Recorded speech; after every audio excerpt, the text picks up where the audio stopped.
Friends, யாரும் அவங்க அப்பா அம்மாவை வெறுக்காதீங்க. ஏன்னா அவங்க அப்பா அம்மாவை வெறுத்தீங்கன்னா அவ்வளோதான், நீங்கள் நல்லாவே இருக்க மாட்டீங்கன்னு நினைப்பீங்க. அவ்வளோ கஷ்டமாக இருக்கும்.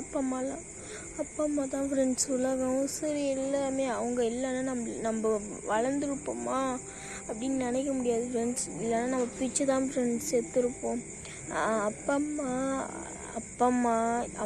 அம்மா போல் யாரும் வர மாட்டாங்க ஃப்ரெண்ட்ஸ். அப்புறம் ஆயா, இப்போ நம்ம எல்லாம் கூட்டு குடும்பமாக இருந்தோன்னா ஆயா, தாத்தா, ஐயா, தாத்தா, அண்ணன், அப்பா அம்மா இந்தமாரி எல்லோரும் இருக்கோம்ல. அப்போ தான் நம்மளுக்கு ரொம்ப மனசு கஷ்டமாக இல்லாத மாரி இருக்கும் ஃப்ரெண்ட்ஸ். இப்போ ஒருத்தவங்க சண்டை ஒன்று எப்படி தான் ஃப்ரெண்ட்ஸ் தாங்குவீங்க? அவங்க அம்மா எவ்வளோ கஷ்டப்படுறாங்க. எங்கள் அம்மா இப்போ கஷ்டப்பட்டு வருவாங்க ஃப்ரெண்ட்ஸ். நான் அதனாலே வீடு வாசல் தோட்டம் துறவு எல்லாம் பெருக்கி வச்சுருப்பேன் ஃப்ரெண்ட்ஸ். அவ்வளோ அழுவேன் ஃப்ரெண்ட்ஸ். நான் ஐயோ முடியலையே நானாலே எங்கள் அம்மாக்காக நான் செய்வேன் ஃப்ரெண்ட்ஸ்.